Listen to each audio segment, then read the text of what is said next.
الله نعم الوكيل نعم المولى ونعم النصير وأفوض أمري إلى الله إن الله بصير بالعباد.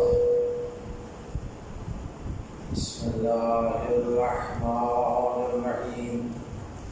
الحمد لله رب العالمين. الحمد لله الذي لا يبلغ مدحته القائلون ولا يحصي نعماءه العابدون ولا يؤدي حقه المجتهدون، الذي ليس لصفته حد محدود ولا نعت موجود ولا وقت معدود ولا أجل ممدود. فطر الخلائق بقدرته ونشر الرياح برحمته، ثم الصلاة والسلام على أشرف الأنبياء والمرسلين سيدنا ونبينا وحبيب قلوبنا وطبيب نفوسنا أبي القاسم محمد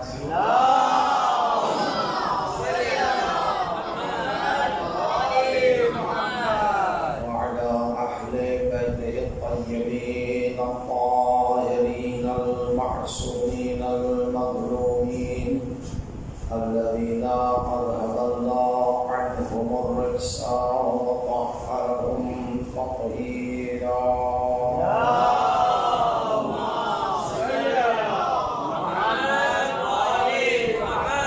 سيما بقية الله الوحي وأرواح العالمين لتراب مقدمه الفداء. رب اشرح لي صدري ويسر لي أمري واحلل عقدة من لساني يفقهوا قولي. ولعنة الله على أعدائهم أجمعين من يومنا هذا إلى يوم الدين. أما بعد، قال الله تبارك وتعالى في كتابه المجيد والفرقان الحميد وقوله الحق. بسم الله الرحمن الرحيم. ألف لام ميم. أحسب الناس أن يتركوا أن يقولوا آمنا وهم لا يفتنون.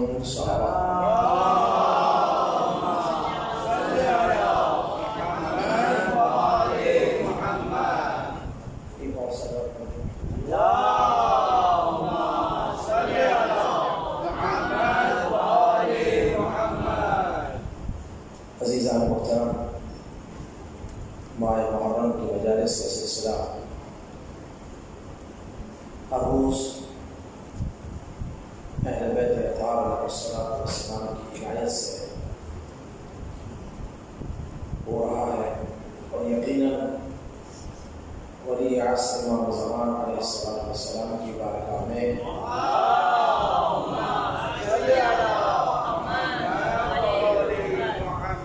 یہ عمل قابل قبول ہوگا، اور امام زمان علیہ السلام ہمارے اس عمل سے، ہمارے اس کام سے، ہماری اس عزاداری سے انشاءاللہ راضی ہوں گے.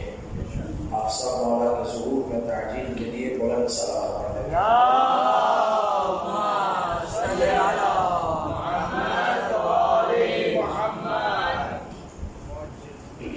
میں نے آپ کی خدمت میں سورہ عنکبوت کی پہلی 2 آیات کی تلاوت کی. انہی آیات کے ذیل میں جو عنوان میں نے رکھا ہے، قرآن میں امتحانات الہی، انشاءاللہ کوشش کروں گا کہ اس آیت کے ذیل میں اور قرآن کی مختلف آیات میں جس امتحان اور آزمائش کا تذکرہ کیا گیا ہے اسے آپ کی خدمت میں بیان کریں۔ ممتحن کون ہے، امتحان کن کا لیا جاتا ہے اور امتحان لیا کیوں جاتا ہے، کس طرح امتحان میں سرخرو ہو، کس طرح ممتحن جس طرح چاہتا ہے ویسے امتحان دے کر پاس ہو، یہ سب آپ کی خدمت میں عرض کر رہا ہوں۔ لیکن اس آیے کا ترجمہ سنیے۔ بسم اللہ الرحمن الرحیم آپ کی سماعت بہت خوبصورت ہے، اس لیے پڑھنے میں آسانی ہوتی ہے۔ الف لام میم، قرآن مجید میں مختلف مقامات پر یہ الفاظ ہیں، مثلا یاسین، حا میم عین سین قاف، کاف ہا یا عین صاد، قاف حا میم، ٹھیک ہے میرے دوست۔ یہ حروف جو قرآن مجید میں آئے ہیں انہیں حروف مقطعات کہا جاتا ہے۔ خاص میرے جوان کا بچوں کا کیا کہتے ہیں، حروف مقطعات۔ مقطعات یعنی ٹوٹے ہوئے، مقطع یعنی قطع ٹوٹے ہوئے۔ اور یہ مقطعات حروف کہاں سے لیے جاتے ہیں، یہ الف سے لے کر یہ تک حروف تہجی ہے۔ جب قرآن مجید پڑھنے کے لیے بچہ مدرسے میں جاتا ہے اس کو قاعدہ پڑھاتے ہیں، ٹھیک ہے نا، وہ بعد والے الفاظ بعد میں پڑھائے جائیں گے، پہلے الف با تا سا جیم ہا خا پڑھاتا ہے، ٹھیک ہے۔ اسی طرح جب اسکول میں جائیں گے تو وہ پہلے الفابیٹ انگلش کی پڑھائیں گے، اے بی سی ڈی ای، بچوں کو یہیں سے سکھاتے ہیں، تو اسے کہتے ہیں حروف تہجی۔ یہ حروف مقطعات حروف تہجی سے لیا ہوا ہے، ایسے میں ایسے چلنا ہوگا، اور توڑ توڑ کر لیا ہے، ایسا الف لیا، لام لیا، میم لیا، الف لام میم ہو گیا۔ اسی طریقے سے دوسرے ہے، اسے کہتے ہیں حروف مقطعات۔ اب آپ کی خدمت میں عرض کروں، یہ حروف مقطعات اگر میں آپ سے پوچھوں، آپ بتائیے کہ الف لام میم کے معنی کیا ہے، بتائیں گے آپ؟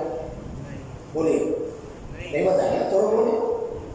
کسی مفسر، توجہ چاہو، میں اور آپ تو چلے، ہمارے پاس تو اتنا علم بھی نہیں ہے، لیکن کسی مفسر قرآن نے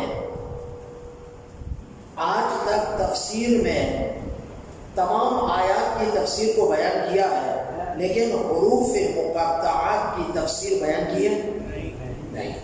کسی مترجم نے قرآن کا ترجمہ کرتے ہوا کہا ذالک الکتاب لا ریب فیہ، اس کتاب میں شک نہیں ہے، ھدی للمتقین، یہ سارے ترجمہ کیا نا، لیکن جب الف لام میم آیا اس کا ترجمہ کسی نے کیا نہیں کیا نا، وہی الف لام میم جو اوپر ہے اس کو نیچے لکھ دیا الف لام میم۔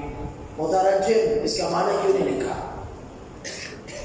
توجہ ہے بیٹا، اس کا ترجمہ کیوں نہیں لکھا؟ مفسر قرآن آپ نے اس کا ترجمہ کیوں نہیں لکھا؟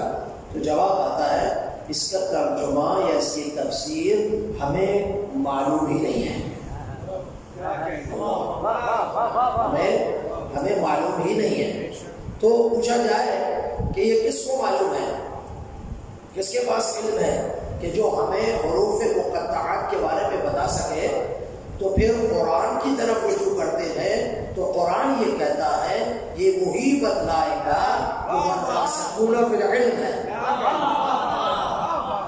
یہ وہی بتائے گا کہ ابھی قرآن نازل ہوا نہیں تھا، وہ موجود تھے، یہ وہی ہستیاں بتلائیں گی جو قرآن کے وارث ہیں۔ سمجھ میں آگے وہ کون ہے؟ والراسخون فی العلم، اہل بیت اطہار علیہ السلام ہے نا۔ اسی لیے میرے مولا علی بن ابی طالب علیہ السلام نے فرمایا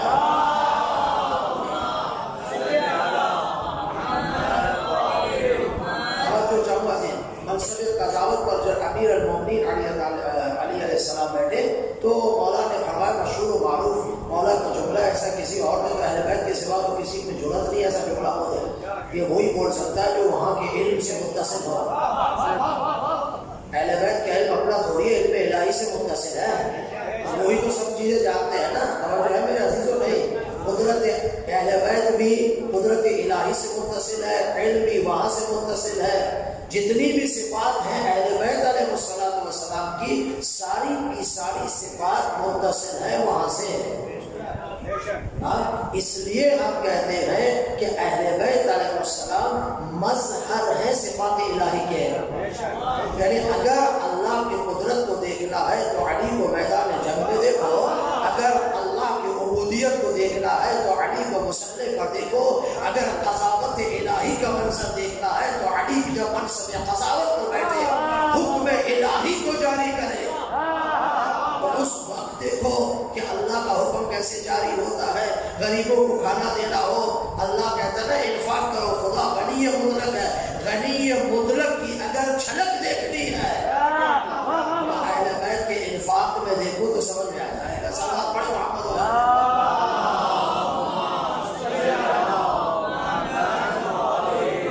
ایسے ہی انوار الہی اہل بیت علیہ السلام نور الہی ہے نا. یہ نور ہے. نور کس کا؟ الہی، اللہ کا نور ہے. زیارت جامع کبیرہ میں کہا کہ آپ انوار الہی ہیں، آپ کا کلام بھی نور ہے، آپ کا وعدہ بھی سچا ہے. ٹھیک ہے نا؟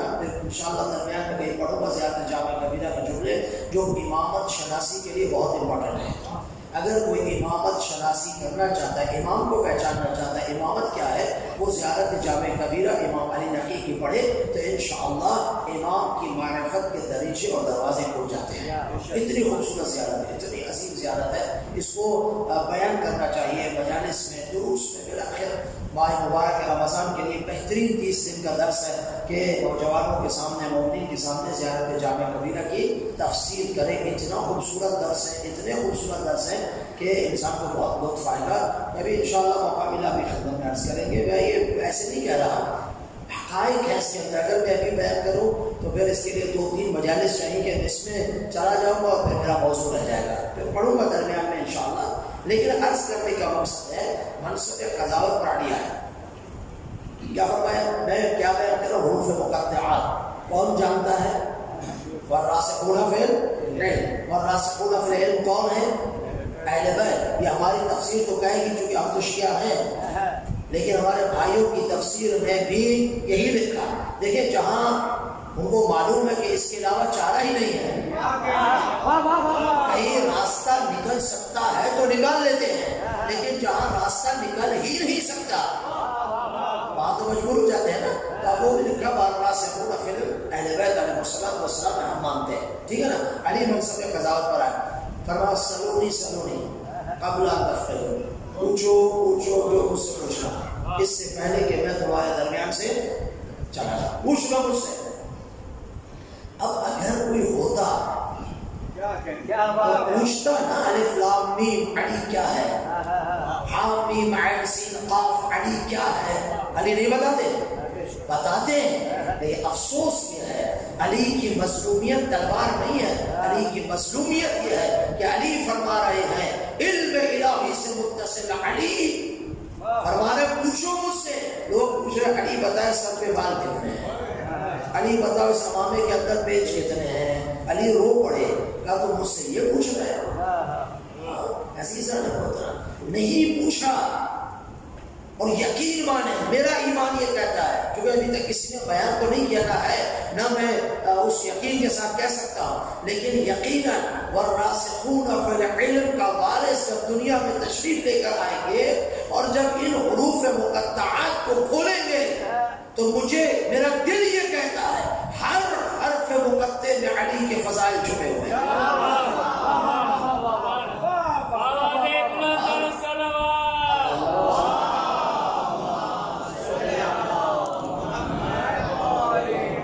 اگر ہم زندہ رہے تو انشاءاللہ امام زمانہ سے سنیں گے، مر گئے تو وہی نسلیں سنیں گی. لیکن میرا دل یہ کہتا ہے کہ ان کو مخفی رکھنا بھی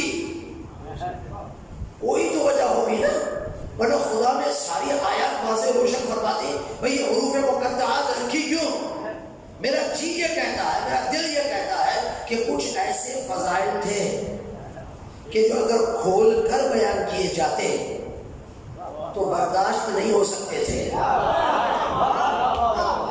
اس لیے مقطعات میں چھپا دیے کہ جب وارث سے پوچھو گے پھر وارث بتائے گا۔ اب مجھے لگتا ہے لوگوں نے بھی نہیں پوچھا، اب وہ زمینہ جب تیار ہوگا، جب لوگوں کے ذہن تیار ہوں گے، امام زمانہ کی سننے کے لیے برداشت بھی ہوگا، وہ فضائل سن بھی سکیں گے، سننے کے بعد غلو بھی نہیں کریں گے، غالی بھی نہیں ہوں گے۔ اب یہ تو ڈر ہے نا، اگر یہ فضائل نکل آئے تو غلو بھی ہو سکتا ہے، انسان نہ جانے کہاں تک جا سکتا ہے۔ جب کچھ بھی بیان نہیں ہوا تو بھی غلو کرنے لگے۔ میرے بھائی ابھی کچھ نہیں ہوا، میں روایت پڑھوں گا آپ کی خدمت میں آگے چل کے، آپ بھی حیران ہو جائیں گے، لیکن میں کہتا ہوں ابھی تو کچھ بھی بیان نہیں ہوا، کہہ دیا خدا نعوذ باللہ، نہیں خدا تک نہیں جا سکتے، کفر ہے، امیر المومنین نے منع کیا۔ تو میرا جی سمجھاتا ہے، میں سمجھتا ہوں اس کے اندر کچھ چھپا ہوا ہے اہل بیت علیہ السلام کے لیے۔ وہ جب امام آئیں گے، ذہن تیار ہوگا تو امام بتائیں گے کہ ہے کیا اس میں، اور جو اس سے نکلے گا وہ ہمارے دلوں کو مزید نورانی فرمائے گا۔ الف لام میم، یہ حروف مقطعہ تھا۔ احسب الناس، توجہ جاؤ، احسب الناس ان یترکوا ان یقولوا آمنا وهم لا یفتنون، آیا تم یہ گمان کرتے ہو، تم یہ سوچتے ہو کہ تمہیں چھوڑ دیا جائے گا فقط اس ادعا پر کہ تم کہو کہ ہم ایمان لے آئے؟ تم نے کہا ہم ایمان لے آئے، ہم نے تمہارے ادعا کو سچا سمجھ لیا اور ہم تمہیں چھوڑ دیں گے، ہاں واقعی یہ ایمان لے آیا۔ وَهُمْ لَا يُفْتَنُونَ، اور ہم تمہیں آزمائش میں نہیں ڈالیں گے۔ توجہ ہے، کیا تم یہ گمان کرتے ہو کہ ہم تمہارا امتحان نہیں لیں گے؟ ہم تمہارے اس دعوے کو دیکھنے کے لیے کہ یہ دعویٰ سچا بھی ہے یا جھوٹا ہے۔ بھائی بڑے بڑوں نے جو ہے نا وہ اپنے ایمان کا اعلان کیا نا کہ ہم جیسا کوئی مومن نہیں ہے، حتیٰ جس کے صحیح القاب تھے وہ بھی لے لیے۔ اس سے زیادہ نہیں بول سکتا، جس کے اصل القاب اس کے تھے، وہ دنیا میں آنے سے پہلے ان القابات کو خدا سے لے چکا تھا۔ علی فرماتے ہیں انا صدیق الاکبر فی الاولین والآخرین، میں اولین و آخرین کا صدیق اکبر ہوں۔ صدیق وہ ہے، دنیا میں آنے سے پہلے صدیق تھا، دنیا میں آنے سے پہلے صدیقہ کی فاطمہ الزہرا سلام اللہ علیہ ہے یا نہیں عزیزان محترم؟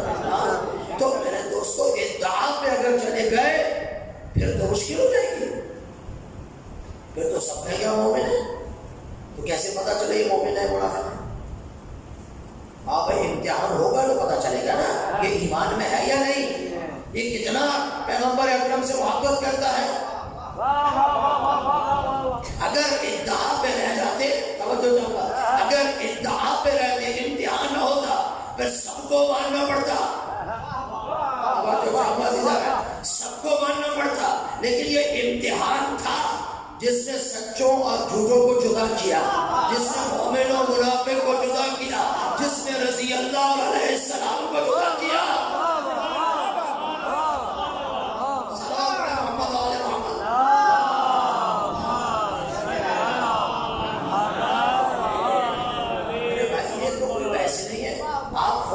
کرم اللہ وجہ کہتے ہیں نہیں کہتے میرے بھائی؟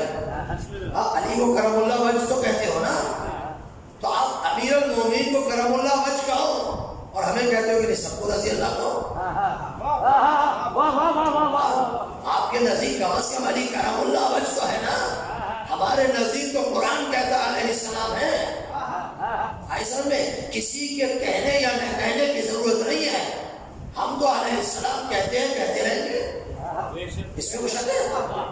ہاں کسی کہنے سے کیا ہوگا؟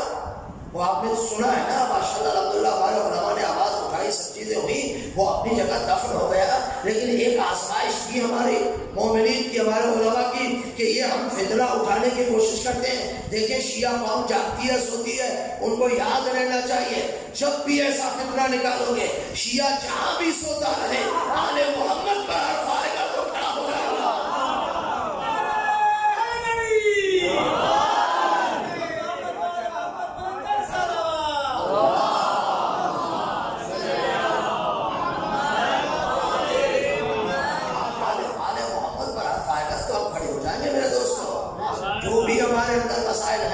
جو بھی ہمارے پرابلم ہے اپنی جگہ، لیکن اہل بیت علیہ السلام کے بارے میں تو ہم سب ایک ہیں۔ اختلاف نظر کسی مسئلے میں ہونا الگ چیز ہے، میں کسی سے متفق ہوں کسی سے متفق نہیں ہوں، یہ الگ مسئلہ ہے۔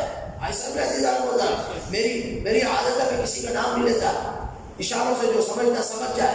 کسی کے عقائد کے بیان سے، کسی کی گفتگو سے، کسی کے بیان سے میرا اتفاق کرنا ضروری نہیں ہے، میں اس سے اختلاف ضرور کر سکتا ہوں، ٹھیک ہے نا؟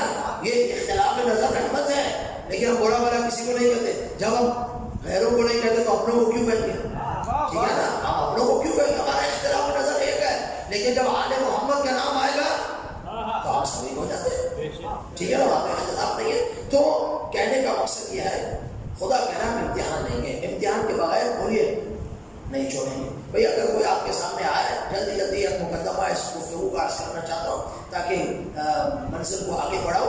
عزیزو، مثلا کوئی آئے یہاں پر کہ میں بہت بڑا شجاع اور بہادر ہوں، اگر دعوے پر ہی شجاعت ہو جائے، اگر دعویٰ ہو میں شجاع ہوں، شجاعت رکھتا بہادر ہو، تو میں اصلی شجاع میں اور نقلی شجاع میں فرق کب ہوگا؟ تو اس لیے خدا نے امتحان رکھ دیا۔ ایک وہ شجاع ہے جو جھولے میں بچپن میں اژدہا کے ٹکڑے کر کے پھینک کے بتاتا ہے میں کتنا بہادر ہوں، اور ایک وہ ہے جو رسول کے ساتھ ہوتے ہوئے بھی گھبراتا ہے۔ قرآن کہہ رہا ہے، پیغمبر کہہ رہا ہے، لا تحزن، ڈر مت، ان اللہ معنا، یعنی رسول کو سمجھانا پڑ رہا ہے، ڈرو مت، خدا ہمارے ساتھ ہے۔ جو نبی کے ساتھ رہ کر ڈرے وہ اگر شجاعت کا اعلان کرے پھر کیسے ہو جائے گا؟ عزیزو، سما پڑھے محمد و آل محمد۔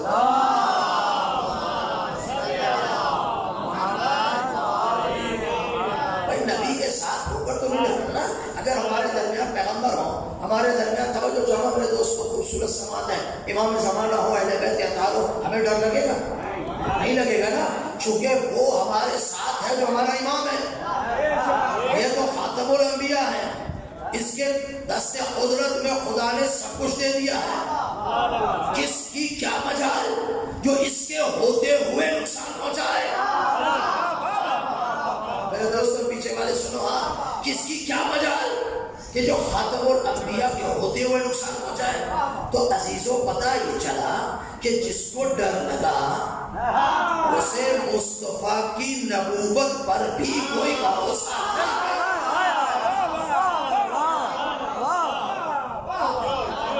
اگر یقین ہوتا تو پھر کیا ہے؟ لیکن خیر، اگر یہ امتحان نہ ہوتا، شجاع کا کیسے پتہ چلے کہ شجاع؟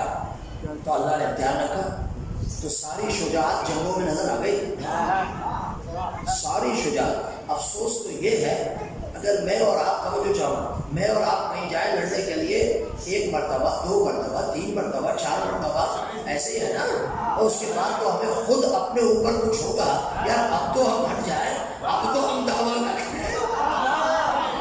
سنو میرے دوستو، سنو بھائی، 5 مرتبہ کم از کم میں نے زیادہ کہہ دیا، مان لو اس کے بعد ہمیں کہیں جاؤ اس بہادر کا مقابلہ کرو، تو کم از کم میں اپنے اندر جھانکوں گا نا یار، 4 مرتبہ تو گیا ڈر کے واپس آ گیا، کچھ نتیجہ نہیں نکلا، اب 5 مرتبہ مجھے کہیں تو میں جاؤں گا؟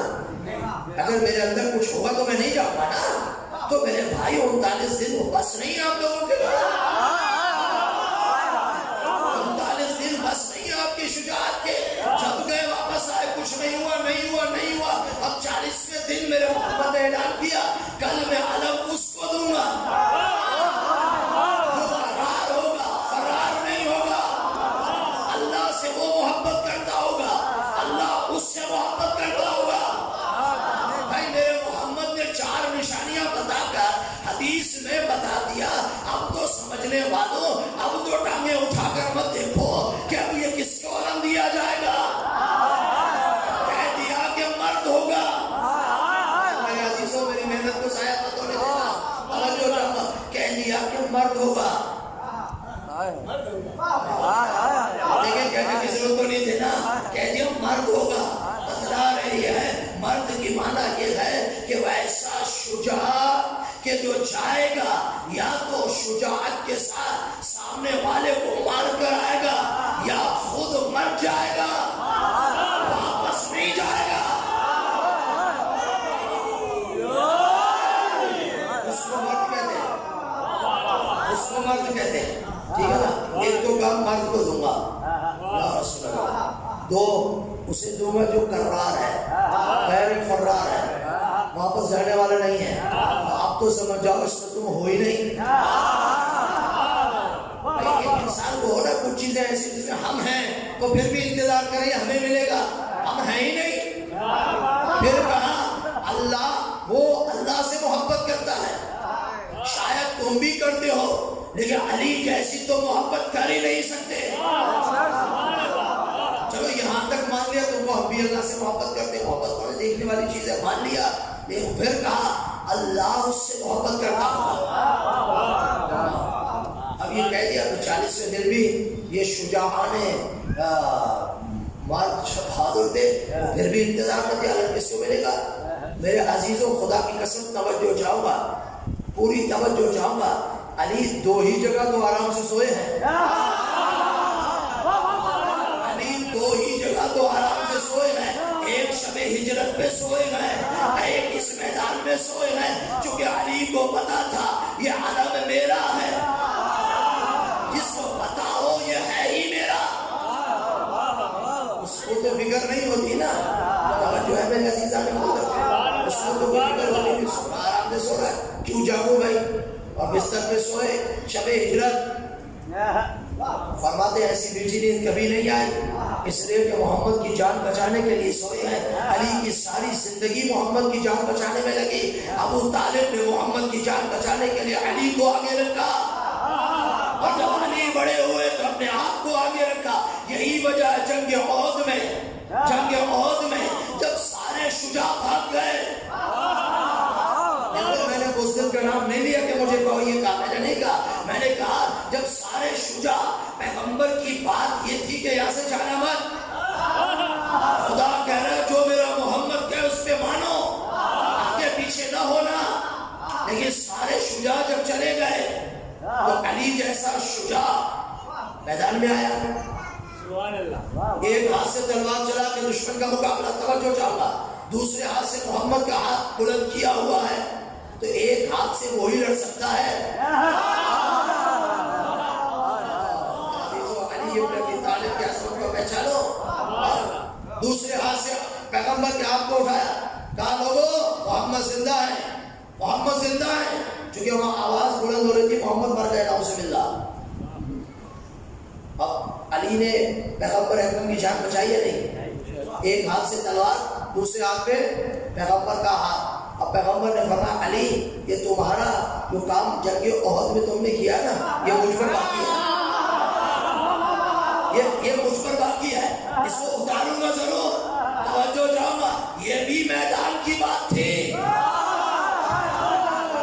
یہ ہاتھ بھی میدان میں ہی بلند کیا تھا، کہا وہ ہاتھ دوسرے میدان ہی میں ہوں گے تو خون کے میدان میں دونوں ہاتھوں کو بلند کر کے کہا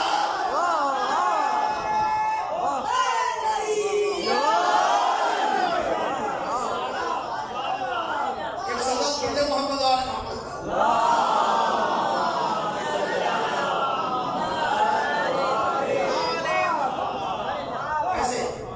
شجاعوں کو کیسے پتہ چلے؟ جب امتحان ہوگا تو پتہ چلے گا نا، کون بہادر کون شجاع۔ تو امتحانات میں تو سب کے شجاعت کا پتہ چل گیا، ٹھیک ہے نا عزیزو۔ ایسے ساری مثالیں بیان کرنے جائیں تو اسی میں وقت گزر جائے گا، میں آگے بڑھنا چاہتا ہوں، توجہ چاہوں گا۔ ایک بات سنیں، سخاوت پہ امیر المومنین علی بن ابی طالب علیہ السلام صحیح ہے، سارے اہل سنت بھی مانتے ہیں، بھائی اگر سخاوت کا کوئی دعویٰ کر دے، امتحان نہ ہو تو کیسے پتہ چلے کہ یہ سخی ہے، یہ کیا ہے؟ یا تو کبھی بتا دو تاریخ میں کسی بھی جگہ بتا دو کہ یہ علی کے علاوہ دوسروں کی سخاوت، وہ تو سارے شجاع اس انتظار میں تھے مال غنیمت ملے گا کب،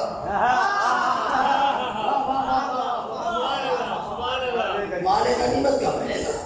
تو ایسی سخاوت تھی، اور امیر المومنین علی بن ابی طالب کے پاس جو آتا ڈالتے تھے، واقعہ پڑھو اپنی خدمت میں آپ کی محبت کو دیکھ کر ایک مرتبہ مال غنیمت رسول دیکھ امتحان سمجھ رہے نہیں، یہ امتحان ضروری ہے. انشاءاللہ روزانہ آپ کی خدمت میں مثال قرآن کے بتاؤں گا کہ کس چیز کے امتحان ہوئے ہیں. بہت خوبصورت باتیں ہیں قرآن مجید کی. چونکہ قرآن خوبصورت ہے اس لیے میں اپنے الفاظ کی بات نہیں کر رہا، چونکہ آیات اتنی خوبصورت ہیں. بیان کرنے والا جمیل ہے، بیان کرنے والا جمیل ہے. اور جس نے ہمیں قرآن پہنچایا وہ بھی اللہ کا بنایا ہوا جمیل ہے. وارث بھی نورانی ہے، تو ان کے کلام میں نور ہوگا یا نہیں ہوگا؟ عزیزان محترم، اب وہ مال غنیمت دیتے ہیں. پیغمبر کو مال غنیمت ملی، پیغمبر اکرم نے اصحاب میں تقسیم کی. ان میں امیر المومنین بھی تھے اور دوسرے صحابی بھی تھے. توجہ جاؤ، سب کو تقسیم کی. کچھ دنوں کے بعد پیغمبر اکرم نے لوگوں کو بلایا جن جن کو دیا تھا. ٹھیک ہے، اصحاب بھی تھے، امیر المومنین بھی تھے، تشریف لے کر آئے. پیغمبر نے کہا چلو میرے ساتھ میدان میں لے کر بڑی دھوپ سا، بڑی دھوپ، دیکھو ہر جگہ دھوپ ہی میں کھڑا کرنا پڑتا ہے. ولایت کو سمجھانے کے لیے ایسی جگہ کھڑے کرو تاکہ جب تک وہ جگہ یاد رہے گی نا اس وقت تک وہ پیغام یاد رہے گا. دھوپ میں لے گئے، ایک گرم پتھر رکھ دیا. ایک صحابی کو کہا آؤ اس کو کھڑے ہو، کہا چپل اتارو. کیا آپ نے سنا لیکن امتحان پہ آ گیا آپ کی شکل میں اثر کرتے ہو. کھڑے ہوئے پیر چلنے لگے، اوپر نیچے بھی بتاؤ. وہ مال غنیمت کا آغاز کیا. پھر آپ نے جیسے تیسے حساب دیے اور پیروں کی حالت عجیب و غریب ہو گئی. پھر ایک اور کو کہا، پھر ایک کو، اور اس طریقے سے سب کو بلایا. اب سب نے جواب دے دیا. اب سب اپنے دل میں یہ سوچ رہے تھے علی بھی آئیں گے، تو یہ چاہوں گا کہ علی بھی آئیں گے تو جو ہمارا حال ہوا ہے علی کا بھی ہوگا. یہ نہیں معلوم کہ علی کا مقام و فضیلت ہے کیا. علی آئے، علی نے پیر پہ رکھا. پہلی بات تو یہ ہے، سنو میرے عزیزو، پہلی بات تو یہ ہے اس پتھر کی کیا مجال،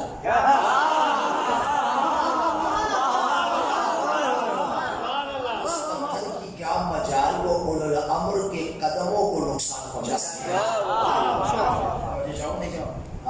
یہ پتھر تو وہ ہے جہاں اہل بیت کے قدم آ جائے تو نشان بن جاتا ہے. پہلی تو بات ہے اولو الامر کا پیر جلا کیسے سکتا ہے یہ پتھر، ٹھیک ہے نا، لیکن یہ اپنی جگہ. لیکن دوسری بات سنیں، علی آئے، ایک پیر رکھا، دونوں پیر رکھے کہ یا رسول اللہ جو آپ نے دیا تھا میں نے راہ خدا میں انفاق کر دیا. نیچے اتر آئے. وہ دیکھتے رہ گیا. ہم نے کچھ اور سوچا تھا، یہ کچھ اور ہوا. تو عزیزوں سوچنا یہ تھا تم مال غنیمت کو کہاں خرچ کرتے تھے تمہیں پتا ہوگا، لیکن علی نے اپنے گھر میں کچھ نہیں رکھا، انفاق علی ابن ابی طالب علیہ السلام. تو خدا کہہ رہا ہے کہ جو دعویٰ اور ادعا کرتے ہو، سب مثالیں میں نے آپ کی خدمت میں عرض کی، جو آپ دعویٰ کرتے ہو نا اس کا امتحان ہوگا، ٹھیک ہے نا. اور دیکھو امتحان یہ نہیں ہے کہ میں فقط امت مصطفیٰ سے لے رہا ہوں. توجہ چاہو، یہ جو امتحان ہے یہ فقط نبی کی امت سے نہیں ہے کہ پیغمبر اکرم کی امت سے امتحان لیا، نہیں، بلکہ خدا تیسری آیت میں اسی سورہ عنکبوت میں بھی فرماتا ہے وَلَقَدْ فَتَنَّا الَّذِينَ مِنْ قَبْلِهِمْ، یعنی پیغمبر کی امت سے پہلے جتنی امتیں آئی ہیں ان سے بھی امتحان لیا گیا ہے. یعنی بدلانا یہ چاہ رہے ہیں، یہ خدا کی سنت ہے کہ جب سے حضرت آدم کو خلق کیا، بلکہ یوں کہوں کہ حضرت آدم کی خلقت سے پہلے سے امتحان کا سلسلہ شروع کیا ہے. ابھی آیت پڑھتا ہوں، توجہ چاہوں، اسی میں بات ختم کر دوں گا آج کی. پہلے سے شروع کیا ہے.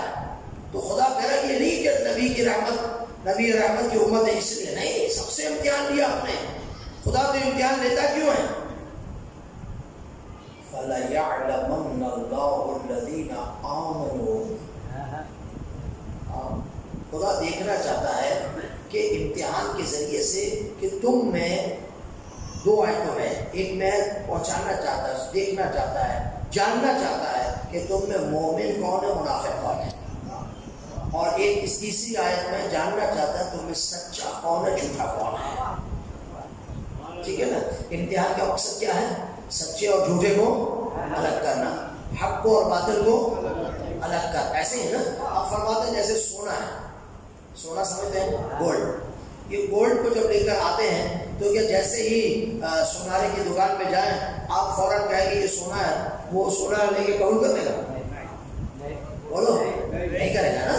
وہ آپ کا سونا آپ کتنی ہزار قسمیں کھائیں کہ یہ گولڈ ہے، یہ پرچی ہے، یہ ہے فلاں فلاں، وہ کہے گا ساری چیزیں صحیح ہے، میں نے کب کہا کہ تو غلط کہہ رہا ہے. لیکن ہمارا ایک طریقہ ہے کہ ہم دیکھنا چاہتے ہیں یہ گولڈ سچا بھی ہے جھوٹا ہے، اس کے لیے ہم آزمائش کریں گے.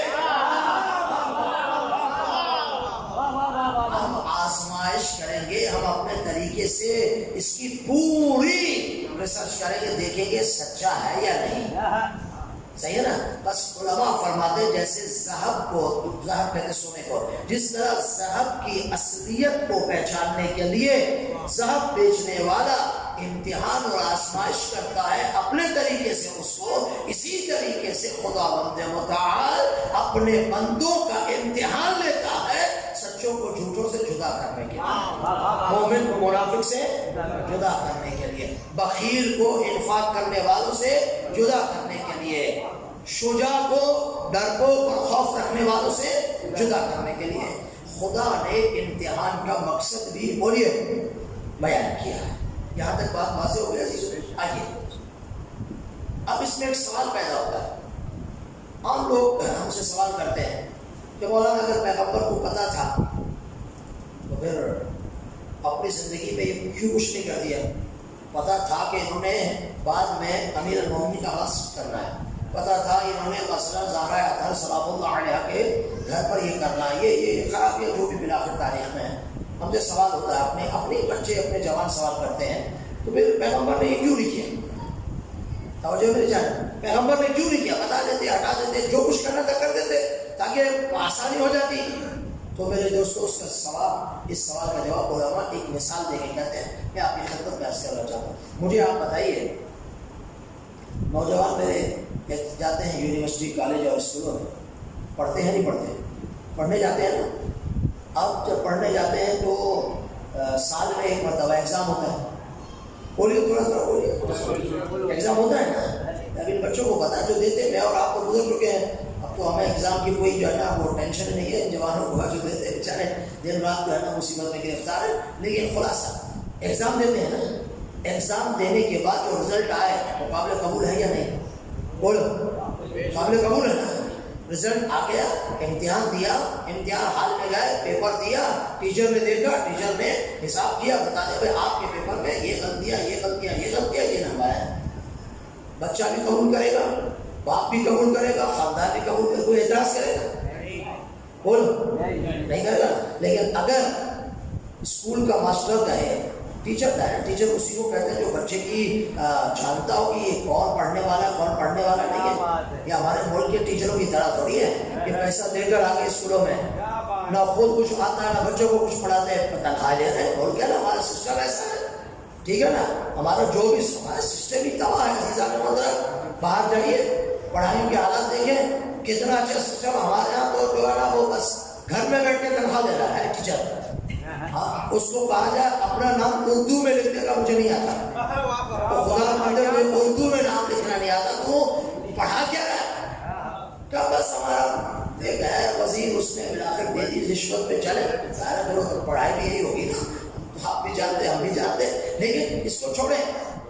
اگر ٹیچر نے جو اچھا ٹیچر ہے وہ بغیر امتحان کے بغیر ایگزام کے کاغذ پہ لکھ کے آپ کے پاس نمبر پہنچا دے، آپ کا بچہ فیل ہے، یہ بچہ پاس ہے، یہ فرسٹ ہے، یہ سیکنڈ، یہ تھرڈ ہے، امتحان نہیں لیا، آپ قبول کرو گے؟ کیوں بھائی؟ استاد ہے نا، استاد کو جانتا ہے نا، پورا سال پڑھایا ہے نا. اگر وہ نہیں جانتا تو استاد کون سا ہے؟ اس کو تو پتا ہے نا. کہ نہیں سب پتا ہے، ہمیں جانتے ہیں پتا ہے، استاد کو سب پتا ہے. لیکن مولانا جب تک پیپر نہیں ہوتا، جب تک پیپر نہیں ہوتا، جب تک ایگزام نہیں ہوتا، ہم نہیں مانتے. پیپر لو پہ بچہ فیل ہو جائے ہمیں اعتراض نہیں ہے. تو بس عزیزان محترم یہی وجہ ہے. پوری توجہ چاہتا ہوں. نبی جانتے تھے کون کیا ہے، خدا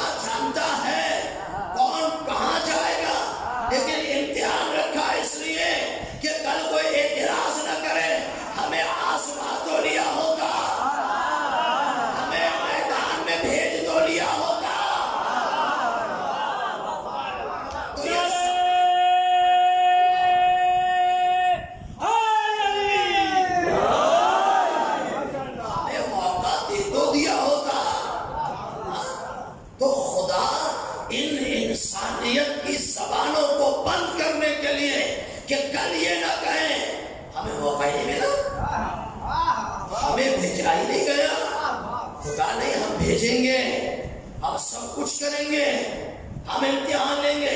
تو بس عزیزو یہ ہے استدلال نبی رحمت کا کہ پیغمبر نے فرمایا کہ ہم نکال سکتے تھے سب کو، لیکن وہ کہتے ہیں ابھی تو ہم نے کچھ کیا ہی نہیں ہے رسول خدا، ہم تو آپ پر ایمان لے کر آئے ہیں، ہم تو یہ ہم نے ابھی کہا فاطمہ زہرا سلام اللہ علیہا کے دروازے پہ آگ لگائیے کہ آپ فرما رہے ہیں۔ تو پیغمبر اگر یہ کرتے تو عزیزان محترم تاریخ میں یہ سوال رہ جاتا کہ پیغمبر نے علی کو سب کچھ دینے کے لیے ان کو موقع ہی نہیں دیا۔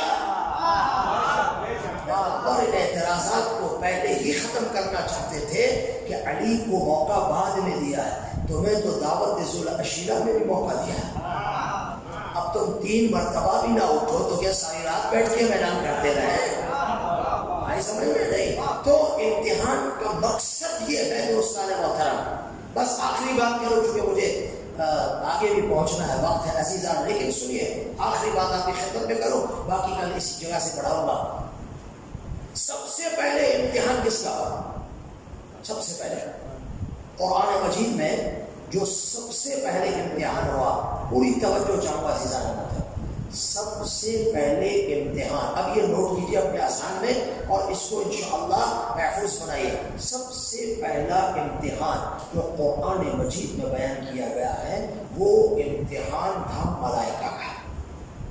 کن کا؟ ملائکہ۔ توجہ چاہوں گا اس لیے کہ ملائکہ میں، تمام ملائکہ میں ایک آ کر چھپ گیا تھا اور اس طرح آ کر ملائکہ کی صفوں میں مخفی ہو گیا کہ وہ ملائکہ بھی اسے اپنے جیسا سمجھنے لگے، اس کی عبادت، اس کے ساتھ ملائکہ، عزیز توجہ چاہوں، ملائکہ پریشان تھے کہ کیسی عبادت کر رہا ہے، اس کی عبادت ایسی تھی۔ پروردگار نے دیکھا ہوگا یقیناً یہ تو میرے معصوم ملائکہ بھی اس کے چکر میں نہ جائے، اس کو اپنے سے سمجھ رہے ہیں۔ تو عزیزوں میں پوری توجہ چاہوں گا، ایک جملہ کہنا چاہتا ہوں، جو کسی صف کا ہوتا نہیں ہے نا وہ صف میں داخل ہو کر مخفی بیٹھ جاتا ہے، اس مخفی کو پہچاننا چاہیے، ٹھیک ہے نا۔ اب ملائکہ کا امتحان پہلا ہوا، قرآن مجید فرماتا ہے کہ ملائکہ کو حکم دیا گیا کہ اے ملائکہ ہم یہ پتلا بنا رہے ہیں، جو چاہوں ہم یہ پتلا بنا رہے ہیں، یہ نہیں کہا کہ اس پتلے کے سامنے جھک جانا، یہ نہیں کہا، توجہ چاہوں، یہ نہیں کہا یہ پتلا مٹی کا بن جائے تو اس کے سامنے سر جھکا لگا، نہ فرمایا دیکھو جب پتلا بنا لینا اور پھر جب ہم اپنی روح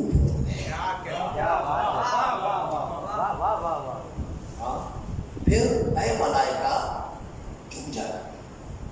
وَإِذْ قُلْنَا لِلْمَلَائِكَةِ اسْجُدُوا لِآدَمَ، اے ملائکہ، ہم نے کہا ملائکہ جھک جاؤ۔ توجہ چاہوں گا عزیزوں، بس یہ میری آخری بات ہے، جھک جاؤ۔ تمام ملائکہ کو حکم ہے نا، وَإِذْ قُلْنَا لِلْمَلَائِكَةِ، سارے کے سارے ملائکہ جھک جاؤ۔ یہ جو چھپا ہوا تھا نا امیر المومنین نہج البلاغہ کے خطبہ قاصعہ میں، بہت خوبصورت خطبہ، بہت خوبصورت خطبہ قاصعہ، موقع کبھی میرے بیٹھ جائے کرو پڑھ لیا کرو، مولا کے خطبے بھی بہت خوبصورت ہیں۔ خطبہ قاصعہ، امیر المومنین فرماتے ہیں یہ جو چھپا بیٹھا تھا نا اس نے 6000 سال عبادت کی، 6000 سال۔ مولا فرماتے ہیں معلوم نہیں یہ 6000 سال دنیاوی ہے یا اخروی، اگر آخرت کی یہ 6000 سال ہو تو پھر سارے کیلکولیٹر ٹوٹ جاتے ہیں، کچھ پتہ ہی نہیں ہے حساب کا، اتنی عبادت کیا۔ تو میرے دوستوں توجہ چاہوں گا، پوری توجہ چاہوں گا، عبادت معیار نہیں ہے، عبادت معیار نہیں ہے۔ 6000 سال جیسی عبادت اس نے کی نا، ایسی تو تم ساری زندگی تمہاری نسلیں مل کے بھی نہیں کر سکتے. کہاں ملتی ہوگا 6000 سال؟ چلو دنیا کے لگا دو، میں دیکھوں آخر تک کیسے سن رہا ہے. آپ عزیزوں کو نقطہ دے رہا ہوں. 6000 سال کس کو ملتی ہے؟ کسی کو بھی نہیں. 70 سال 50 سال 60 70 سال. جب 6000 سال عبادت کسی کام کی نہیں آئی کیوں نہیں؟ توجہ چاہوں گا، پوری توجہ. کیا کہا کہ جب میں اپنی امر، روح امر ہے نا، میرے حبیب تم سے پوچھتے یہ روح کیا ہے؟ بولے روح من کیا ہے؟ امر. توجہ چاہوں گا میرے دوستوں، پوری توجہ چاہوں گا، وقت ختم ہوا میرا. قل الروح من امر ربی، یہ روح امر ربی ہے. تو اگر امر پھونکوں تو ملائکہ جھک جانا، جو نہیں جھکا وہ 6000 سال کا عبادت گزار تھا. پتا چلا جو امر کے سامنے نہ جھکے تو 6000 سال کی عبادتیں بھی اس کو کام نہیں آتی. تو جو امر کے سامنے نہ جھکے،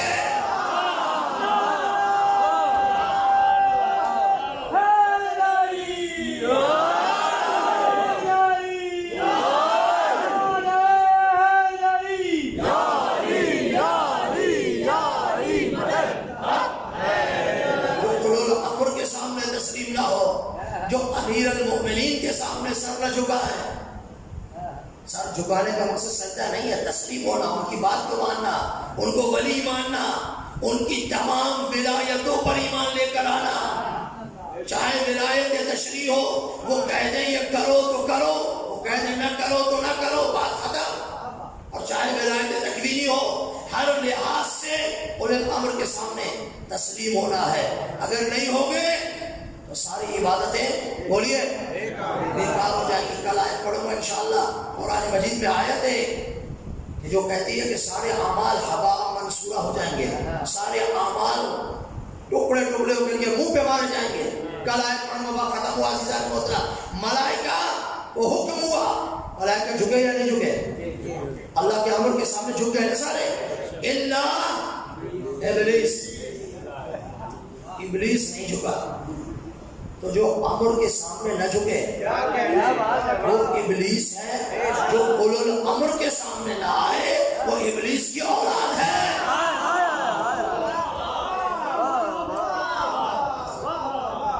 تو عزیزان محترم، اب وہ نہیں جھکا، ابا انکار کیا جھکنے سے. واستکبرا، تکبر کیا. وکانا، نہیں کہا کہ اب ہو رہا ہے، نہ، خدا کے علم میں پہلے سے تھا.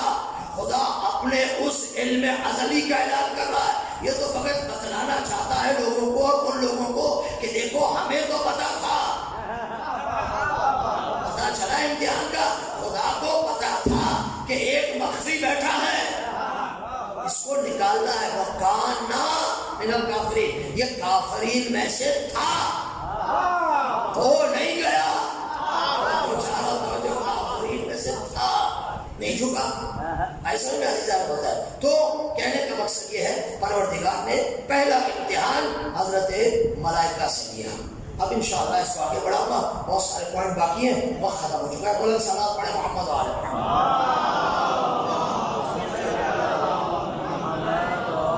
بس اجازت دیجیے 2-4 مسائل کے جملے آپ کی خدمت میں پڑھو.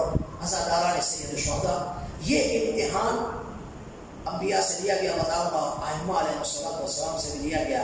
یہ امتحان کربلا میں بھی لیا گیا، اور جو امتحان کربلا